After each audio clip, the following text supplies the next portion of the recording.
30대 중반 세대기입니다. 여러분은 혹시 식욕 처리 기능사라는 직업에 대해 알거나 들어보신 적 있으신가요? 식욕 처리 기능사란 소고기를 발굴하고 부위별로 나누는 직업을 말해요. 흔하게는 도축업자라는 말로 불리기도 하죠. 저희 친정아버지의 직업이 바로 식욕 처리 기능사입니다.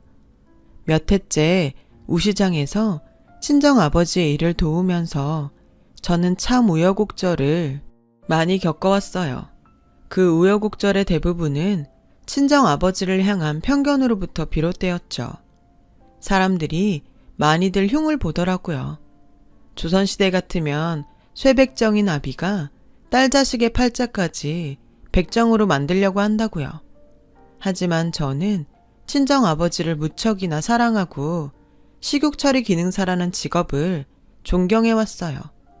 지금도 존경하기는 마찬가지고요. 비록 편견과 오해에 시달리는 일이기는 하지만 친정아버지는 누가 뭐래도 국가가 공인하는 고급 기술자인데다가 친정아버지가 열심히 일한 덕분에 지금 이 시간에도 누군가는 맛있고 품질 좋은 소고기를 먹을 수 있을 테니까요.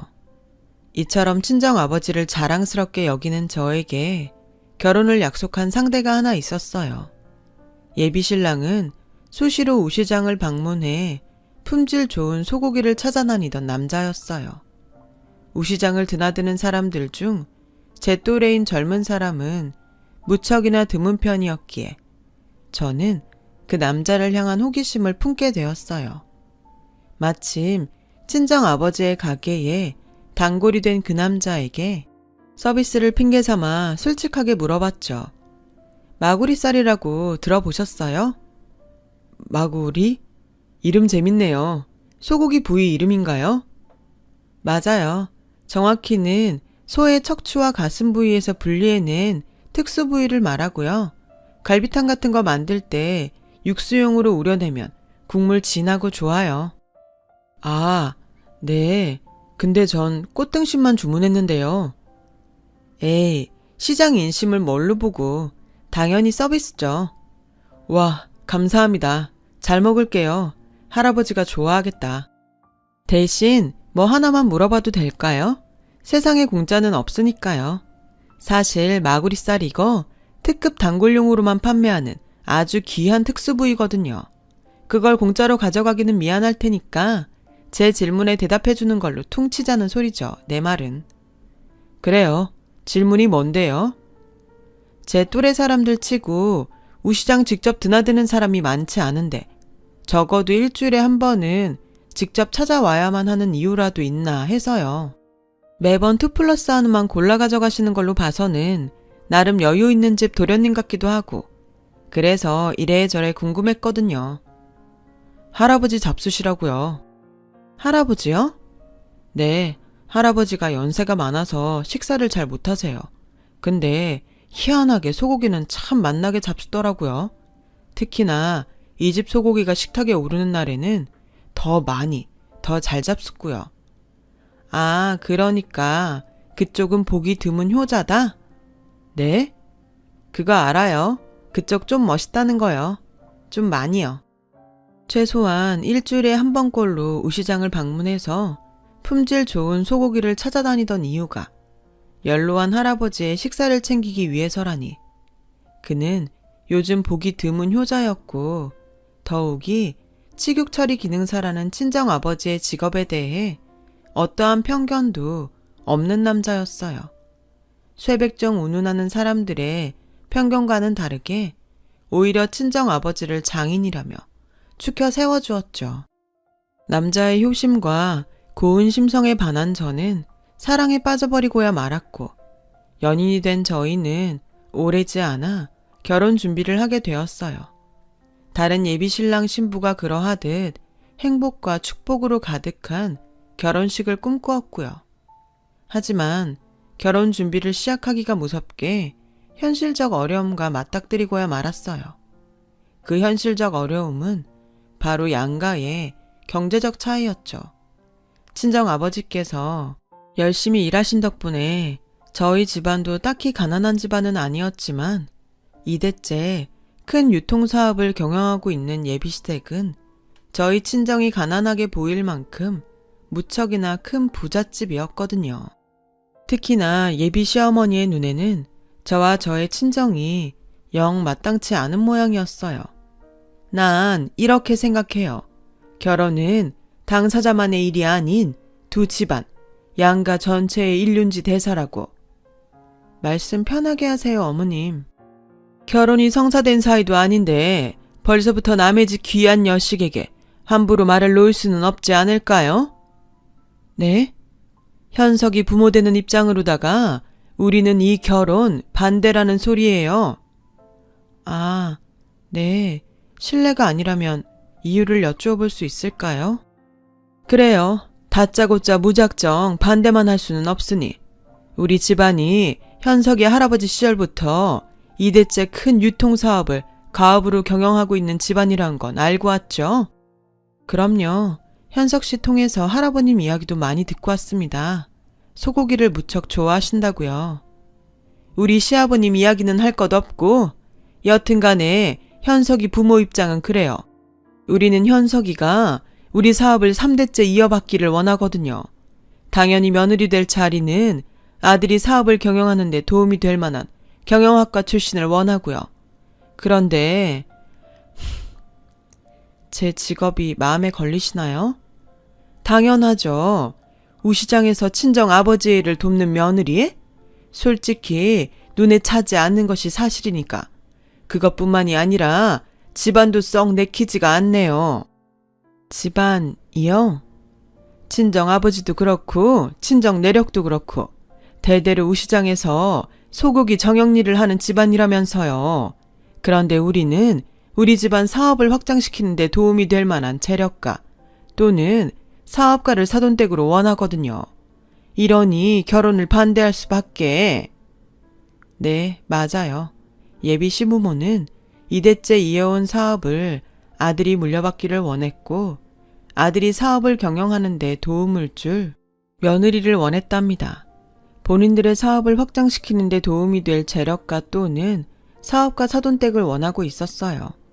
물론 예비 시부모는 결혼을 반대하는 여느 시댁 사람들처럼 사치스러운 혼수 핑계로 저를 겁박하려 든다던가 사람에게 모욕감을 주어 저를 떼어내려 한다든가 하지는 않았어요.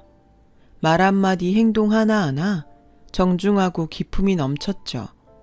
그렇게 정중한 언행이었지만 결혼을 반대한다는 뜻은 분명했어요. 오히려 예비 시부모님의 정중한 언행을 통한 반대가 더 가슴이 아팠죠.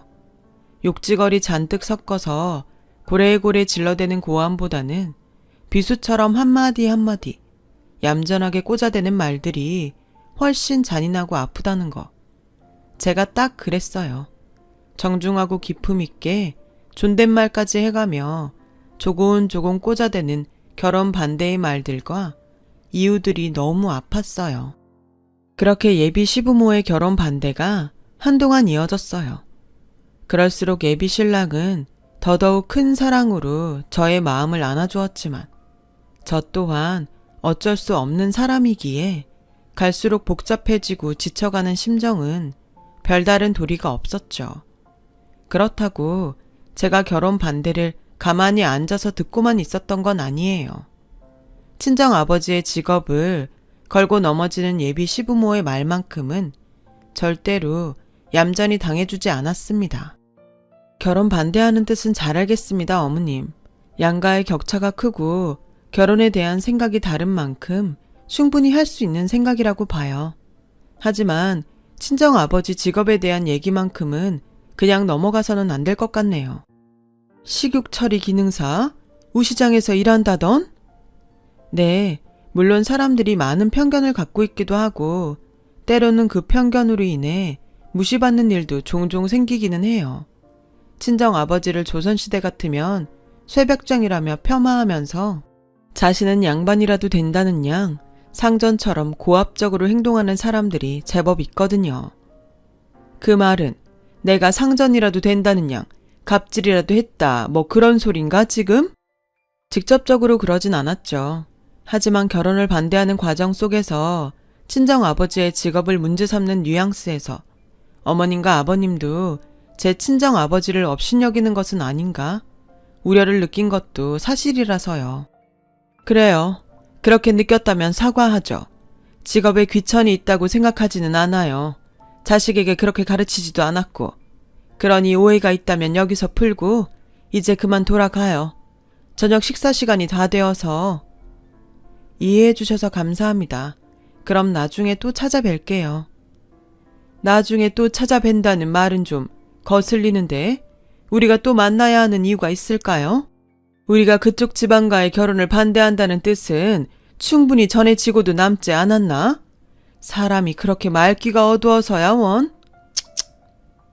이후로도 몇 차례 예비 신랑이 예비 시부모와의 자리를 주선해 주었어요. 그때마다 저는 친정 아버지의 직업을 자랑스럽게 여기고 있다는 생각을 분명하게 전했죠. 친정 아버지는 자신의 분야에서 최고를 이루었으니 존경받아 마땅한 분이라면서요. 하지만 예비 시부모의 결혼 반대는 절대로 굽혀지지 않았어요. 오히려 더 완강해졌고 그런 예비 시부모의 완강한 태도는 친정 아버지의 직업이 자신들의 집안과 혼사를 맺기에는 격떨어지는 집안이라는 생각에 바탕을 두고 있었죠. 예비 시부모 말로는 직업에 어떠한 편견도 갖고 있지 않다고 했지만 또한 적어도 편견과 차별의 말을 직접적으로 내뱉지는 않았지만 저는 남들과 시부모님들이 똑같은 편견을 가지고 있다는 사실을 분명하게 느낄 수 있었어요.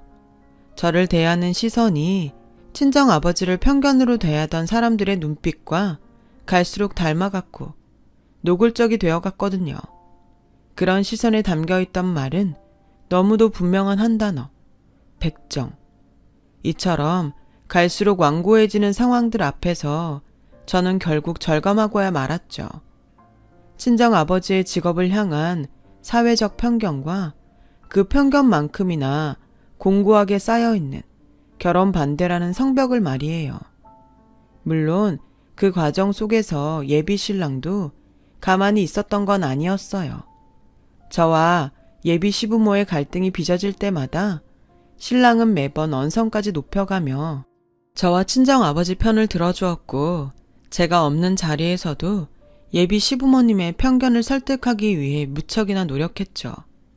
저는 그런 예비 신랑이 무척이나 고마웠지만 고마운 한편으로 이 결혼에 대해 진지하게 생각할 시간이 저에게는 필요했어요. 그래서 며칠 조용히 시간을 보내며 생각을 정리했고 뼈를 깎는 심정으로 예비 신랑에게 고백했어요. 당신 부모님한테서 상처를 좀 받았다고 해서 당신한테까지 모질게 굴진 않을게. 소고기값 바가지 씌우는 일은 절대 없을 테니까 너무 걱정하지는 마. 그게 무슨 말이야? 앞으로도 계속 서비스도 잘 챙겨줄게. 대신 당신은 그냥 약속 하나만 해주면 돼. 무슨 약속? 자기 혹시 아니지? 혹시나 다음 생에 우리가 다시 만날 수 있다면 그때 다시 만나서 지금처럼 연애도 하고 이번 생에 못한 결혼도 하고 그러자. 제발 자기 없이 나 혼자 어떻게 살라고. 응? 엄마랑 아빠는 내가 어떻게든 설득할게. 약속해. 정 안 되겠다 싶으면 싸워서라도 내가 어떻게든. 그러지 마. 설득하려면 당신이 당신 부모님이랑 참 많이 싸워야 될 것 같은데. 그렇게 되면 내가 사랑했던 당신 모습이 사라져버리는 거잖아. 내가 사랑했던 당신. 요즘 보기 드문 효자. 솔직히 시부모님이랑 싸우는 당신 모습 보면서 가슴이 아팠어. 우리 결혼이 당신을 자꾸만 불효자로 만드는 것 같은 기분이어서. 아니, 싫어. 약속 못해. 내가 자기를 얼마나 사랑하는지 알잖아. 그래서 고마웠고 또 그래서 고민도 많이 했고. 근데 내가 사랑하는 당신을 불효자로 만드는 것도 가슴 아프지만 친정아버지를 그렇게 대하는 시댁과 결혼하는 것도 나한테는 가슴 아픈 일이 될 것 같거든. 반대를 무릅쓰고 결혼했다 쳐. 그럼 난 평생 친정아버지를 그렇게 여기시는 걸 감수하면서 살아야 한다는 얘긴데 그런 딸 자식을 바라보는 우리 아빠 속은 얼마나 쓰라릴까? 그래서 내린 결정이야. 우리 아빠 생각해서라도 이 결혼은 안 될 것 같다는 거. 당신과 나 서로를 위해서라도 어쩔 수 없다는 거. 내 마음 알지? 저는 예비 신랑에게 파혼을 부탁했고 평소 예비 시부모의 결혼 반대로 인해서 저의 얼굴을 볼 낯이 없다고 말해왔던 예비 신랑은 결국 울음과 함께 파혼에 동의했어요.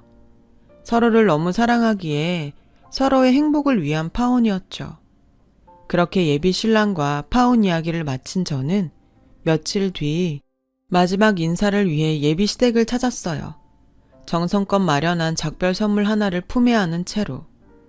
저는 예비 시부모 앞에 묵묵히 작별 선물을 내려놓았고 예비 신랑은 저의 선물을 열어보기가 무섭게 눈물을 쏟고야 말았어요. 제가 준비한 작별 선물은 바로 소고기구나. 네, 어머님. 근데 이제 말씀 편하게 하시네요. 악연도 인연이라고 얼굴 비비다 보니 그새 정이 든 모양이지. 물론 이제 와서 다시 결혼을 준비하겠다는 얘기를 할 생각이거들랑 그냥 돌아가고 듣지 않을 테니까. 그런 생각 정말 아니고요. 마지막 인사는 드리려고 준비한 선물이에요. 마음에 드실지 모르겠네요. 소고기야 그냥 뻔한 소고기지 뭘. 사업 크게 하다 보면 이런 선물 종종 받고 그래. 그냥 뻔한 소고기는 아니고요. 오늘 새벽에 친정아버지가 솜씨껏 정형한 최상급 한우예요. 다른 곳에서는 구하려야 구할 수도 없는 진귀한 특수부위들이에요. 연로한 탓에 식사를 잘 못한다던 할아버님께서 유독 맛나게 잘 드신다던 저희 가게 소고기이기도 하고요. 그래 뭐 준비하느라 나름 애썼다. 우덜은 생각하는 마음 하나만 감사하게 받고 원한 적 없는 선물이니만큼 고깃값은 아들을 통해서 치르도록 하마. 아니요. 고깃값은 돈 대신 다른 걸로 쳐주셨음 합니다. 저희 친정 아버지요. 참 대단한 분이거든요. 젊을 적부터 가업을 잇기 위해서 남들 다 꺼려하는 발골칼을 잡았고요. 사람들 편견에 시달려 가면서도 단 한 번을 주저앉는 법 없이 열심히 노력해서 업계 최고도 이루셨어요. 전 평생을 사람들의 안전한 식탁을 위해 한 몸 바쳐 노력한 아버지를 존경하고 다른 사람들에게도 존경받아 마땅하다고 생각합니다. 그래서 저는 이제 마지막 인사를 드리러 왔지만 친정 아버지를 향한 편견만큼은 거두셨으면 좋겠어요. 진심으로요. 그러자 예비 시어머니는 저의 마지막 선물이자 친정 아버지가 솜씨를 10분 발휘해 직접 정형한 소고기를 바라보며 잠시 생각에 잠기더니 자식을 보면 그 부모를 안다고 자네를 보니 딱 알겠구나. 아버님께서 얼마나 반듯한 분인지를. 하긴 그만큼 반듯한 분이기에 딸 자식을 이렇게 참한 효녀로 키워냈겠지. 그거 하나만큼은 인정하마. 너는 참 훌륭한 효녀야. 하지만 결혼은 미안하게 됐어. 어쩌겠니? 결혼은 엄연한 현실인걸. 그럼요. 친정 아버지를 향한 시선을 그렇게 바꿔주신 것만으로도 전 충분히 만족합니다. 그럼 이만 가보겠습니다. 건강하세요. 제가 예비 시부모에게 인사를 드리고 돌아서던 바로 그때 안방에서 잠자코 저의 목소리를 듣고 있던 시할아버지가 거실로 나와 저와 친정아버지의 소고기를 묵묵히 훑어보더라고요. 그리고는 저에게 부탁 하나를 하셨죠. 시할아버지 본인이 연로해서 손에 힘이 잘 안 들어가서 그러니 제가 직접 고기 맛을 배워줄 수 있겠냐고요. 흔쾌히 그러겠다고 답한 저는 직접 소고기를 구워가며 시할아버지를 성심성의껏 대접했죠. 지금 드시고 있는 소고기가 어떤 부위인지 어떻게 먹어야 더 맛있는지 설명해 가면서요. 그렇게 시할아버지는 소고기를 모두 맛나게 드시고 나서는 저에게 이렇게 말했어요. 정형한 솜씨를 보아하니 자네의 아버지께서는 대단한 기술자임에 틀림이 없구나. 내 이 맛을 평생 그리워하며 살았는데 참으로 오래간만에 따뜻한 식사가 되었어. 덕분에 고마우이. 그렇게 말한 시할아버지는 연로한 몸을 이끌고 갑자기 외출 채비를 갖추기 시작했어요. 예비 신랑과 시부모에게도 어서 외출 준비를 하라며 채근했죠. 저는 서둘러 외출 준비를 마친 예비시댁과 함께 어리둥절하니 시할아버지를 따라 길을 나섰고, 이내 저희가 도착한 곳은 뜻밖에도 친정아버지가 한창 소고기 정형 작업 중이던 우시장이었죠. 모두를 이끌고 여기는 무슨 일로 오셨을까? 다들 궁금해하는 눈치였어요. 저도 마찬가지였고요. 저희가 그런 의문에 빠져 있는 사이 시할아버지는 친정아버지에게 소 한 마리 값은 넉넉하게 치를 테니 작업대를 빌릴 수 있느냐 물었고, 덩달아 어리둥절해 있던 친정아버지가 얼떨결에 승낙하기 무섭게 시할아버지가 소고기를 정형하는 데 쓰이는 칼을 직접 잡는 게 아니겠어요? 그 칼이 얼마나 위험한 칼인지를 잘 알고 있던 저와 친정아버지가 급히 시할아버지를 말리려는 찰나, 시할아버지가 아무 말도 설명도 없이 소고기를 직접 정형하기 시작했어요. 언제 연로한 몸이었냐는 듯 마치 젊은 식욕처리 기능사처럼 힘찬 몸짓과 또 마치 농익은 장인처럼 눈부신 솜씨로 거침없고 눈부신 시할아버지의 소고기 정형 실력을 넋놓은 채로 바라보며 그 자리에 있던 모든 사람들의 의문은 더 커져만 갔어요. 사업가인 시할아버지가 대체 언제 소고기 정형 기술을 배운 걸까 하는 의문들이었죠. 이내 그런 저희의 고민을 눈치챘는지 시할아버지는 정형하는 손을 멈추지 않으면서도 이야기를 먼저 꺼내셨어요. 가난이라는 게 말이다. 세상 무엇보다 힘겹고 속상한 일이란다. 그렇고 말고 누구보다 내가 제일 잘 알지. 얼마나 지독하게 겪었는지 아직도 눈에 선하구나. 다들 뜻밖이라는 반응이었어요. 저야 당연히 몰랐다 쳐도 시할아버지가 젊을 적에 가난했다는 사실을 예비시댁 누구도 모르고 있던 눈치였죠. 그런 눈치를 예비시댁 식구들이 묵묵히 주고만 받는 사이 제가 먼저 나서서 물어봤어요. 할아버님도 가난하던 시절이 있었나 봐요. 손주 얘기로는 젊을 적부터 큰 사업을 하셨다고만 들었는데요. 무슨 태어나기를 무척이나 가난한 집안의 장손으로 태어났는걸. 내가 18이던 때 아버님이 돌아가셨는데 그 제사상에 뜨끈한 고깃국 한 그릇은커녕 고작 쌀밥 한 그릇이나 간신히 올릴 수밖에 없었을 정도로 가난했단다. 네, 많이 속상하셨겠어요. 속상하기보다는 죄스러웠지. 낳아준 부모에게 돌아가시고 식사도 제대로 못 올리는 심정이란 말이다. 그래서 내가 어떻게 했는 줄 아니? 어떻게 하셨는데요? 주머니에 땡전 한 푼 없는 거렁뱅이 주제에 무작정 우시장을 찾아갔어요. 그리고는 푸죽간 여기저기를 기웃거리며 애걸복걸을 했단다. 선친의 제사상에 소고기국 한 그릇 올릴 수 있도록 부디 외상이라도 내어달라면서. 그랬더니 글쎄 푸죽간 주인들이 소금까지 뿌려가며 나를 문전박대하더구나. 말이 좋아 외상이었지. 생판 처음 보는 총각이 그런 부탁을 한다는 건 구걸이나 다름없는 일이니 당연히 소금을 뿌리고도 남을 일이야. 또 그 어렵던 시절에는 소고기는 그야말로 금처럼 귀한 것이기도 했고. 시할아버지는 뜻밖의 소고기 전용 솜씨만큼이나 이야기를 풀어내는 솜씨가 무척이나 좋았어요. 그 자리에 있던 저를 포함한 모두는 시할아버지의 이야기에 자연스레 빠져들었죠. 그렇게 한 10대 차례 문전박대 당했나?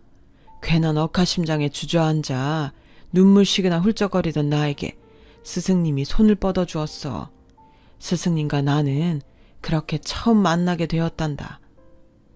지금으로부터 수십 년 전 시할아버지가 꽃던 18의 나이에 부친상 상주가 되었던 바로 그날, 제사상에 올릴 국거리 한 줌 구하지 못한 채로 주저앉아 눈물을 흘리던 시할아버지를 일으켜 세운 사람은 우시장의 오래된 터줏대감인 도축 장인이었어요.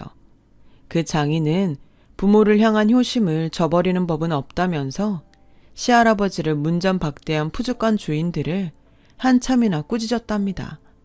그래놓고는 대뜸 최상급 한우 국거리를 들고 나오더니 그 국거리를 시할아버지의 품에 한아름 안겨주었죠. 고깃값은 돌아가신 부친을 향한 너의 효심 하나로 충분히 받았다는 말과 함께요. 시할아버지는 장인이 건넨 국거리 덕분에 고깃국으로 선친의 장례를 잘 치를 수 있었고 장례를 마치고는 곧장 장인에게 돌아와 물었대요. 하늘 같은 은혜를 어떻게 갚아야 할지 모르겠다고요. 그러자 그분은 시할아버지를 자리에 앉혀놓고는 소고기를 배불리 대접했어요. 고기를 본인이 직접 구워가면서 그것이 어떤 부위이고 어떻게 먹어야 맛있는지를 하나하나 설명까지 해가면서 말이죠. 그렇게 시할아버지의 배를 두둑하게 채워놓은 장인은 이렇게 말했어요. 앞으로 어쩔 생각이야? 그게 잘 모르겠어요. 정해둔 길이 없다면야 나에게 소고기 다루는 걸 배워보는 건 어때? 제가요? 왜? 싫어?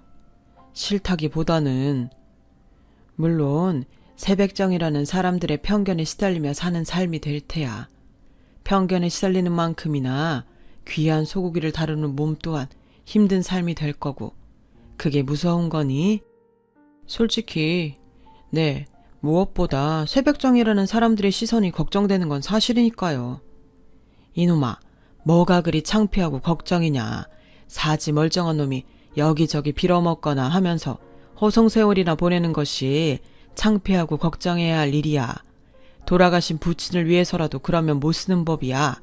사지 멀쩡하고 살 날도 창창한 자식놈이 벌써부터 주저앉은 꼬라지를 선친이 보기라도 하면 하늘에서 퍽이나 대견해야겠다 이놈아.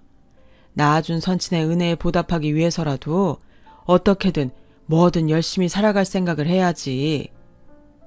그 얘기를 들으며 크게 깨우친 시할아버지는 장인의 제자가 되어 소고기 정형 기술을 배우기 시작했어요. 장인으로부터 기술을 배워가며 우시장에서 벌어들인 품삯이 꽤나 쏠쏠했고 시할아버지는 그 미천을 바탕으로 미제 물건을 떼어다 길거리에 내다 파는 좌판 장사도 병행했어요.